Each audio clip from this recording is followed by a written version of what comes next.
Good day. Today we face a problem which isn't a new one but an enduring one. According to the United Nations, poverty is a very real and distressing problem. Based on the annual report, over 40% of those poor people in the world live with less than $2 a day. One may wonder who these people are and may think of those poor people in Africa.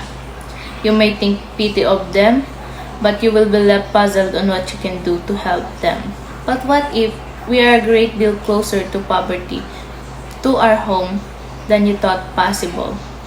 It is a very alarming fact that 40% of Puerto Rican people are living below the poverty level.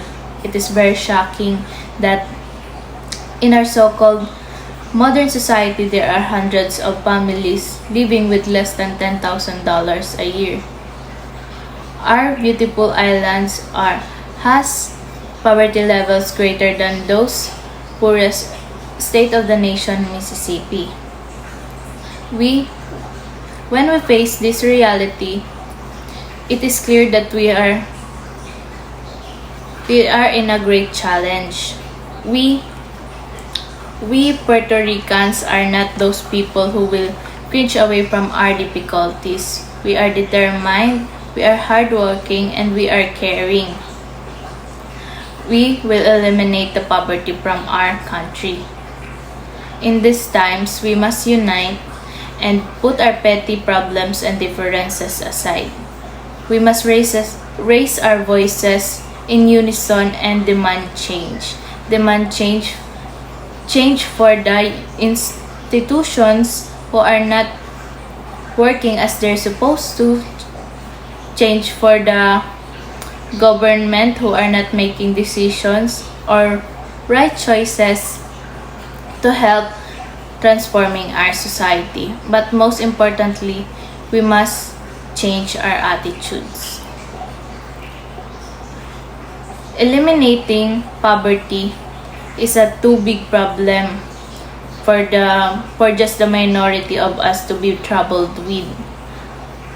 There are strength in numbers.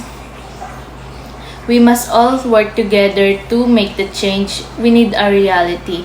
In the past, we have shown an unwavering resolve when it comes to building better society.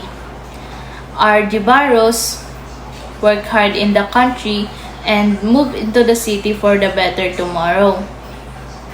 We have come a long way from our horrendous living conditions in the countryside and in the urban slums.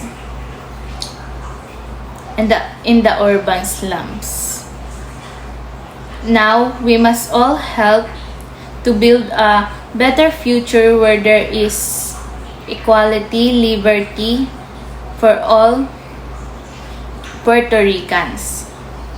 Liberty to live a life without sufferings, adversities, or insecurities. We, as a democratic and religious nation, we must not deprive our fellow citizens with their rights bestowed on them. Act 23 of the Universal Declaration of Human Rights guarantees that everyone, as a member of society, has the right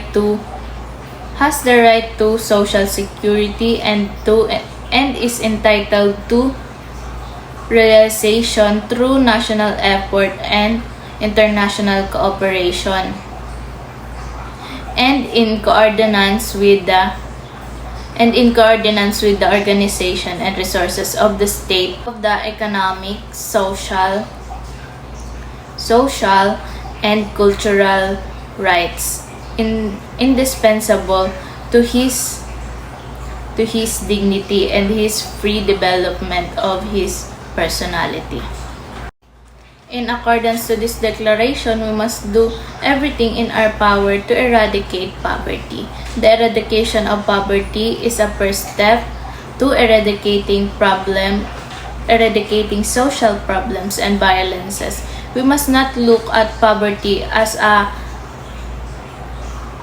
isolated problem, but instead we must look at it as the root of many social problems. We are motivated, educated, and community-oriented people who must make the difference and be the change we need. Must take action and pressure our government,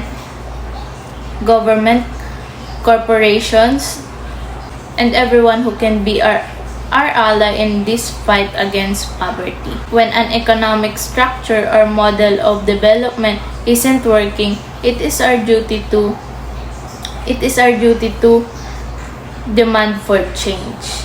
I want to leave all of you with one final thought said by a famous revolutionary. Be the change that you want to see in the world. Thank you.